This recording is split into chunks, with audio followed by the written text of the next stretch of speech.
Hi guys, आज मैं यहाँ आपके लिए लेकर आई हूँ एनसीईआरटी की न्यू सिलेबस की बुक्स जो 2024-25 के लिए स्टार्ट हुई है। ये है क्लास 3 के लिए, जिसका नाम है वीणा।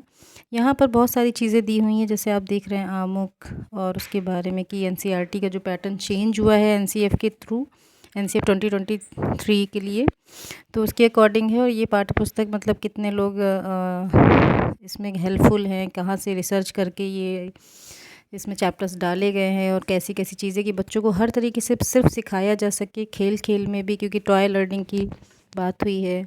और भी कई चीज़ों के लिए जैसे हमने पाठ्यक्रम को चेंज किया है।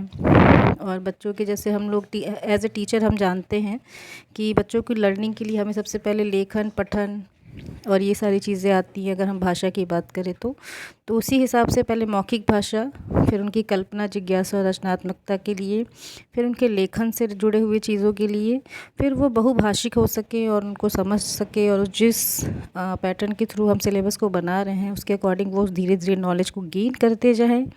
तो ये सारी चीज़ें दी गई हैं। जैसे यहाँ पर एनसीईआरटी के थ्रू ये पाठ्यक्रम रखा गया है, एनसीईआरटी ने इसको बनाया है, इसके लिए आभार भी यहाँ पर दिया गया है। तो अब यहाँ हम आते हैं सिलेबस पर। कहाँ क्या है आमुख पाठ्य पुस्तक के बारे में, जो इकाई 1 है उसमें हमारे इन्वायरमेंट, पर्यावरण से रिलेटेड है। पहले चैप्टर आपने देखे ही हैं। नेक्स्ट हैं हमारे मित्र, जो इकाई 2 है, इसमें आपके 4 चैप्टर दिए गए हैं। कुछ कविताएं हैं और कुछ पाठ हैं। तो जो ब्लू कलर से दिए हैं वो कविताएं हैं, और जो रेड हैं वो पाठ हैं।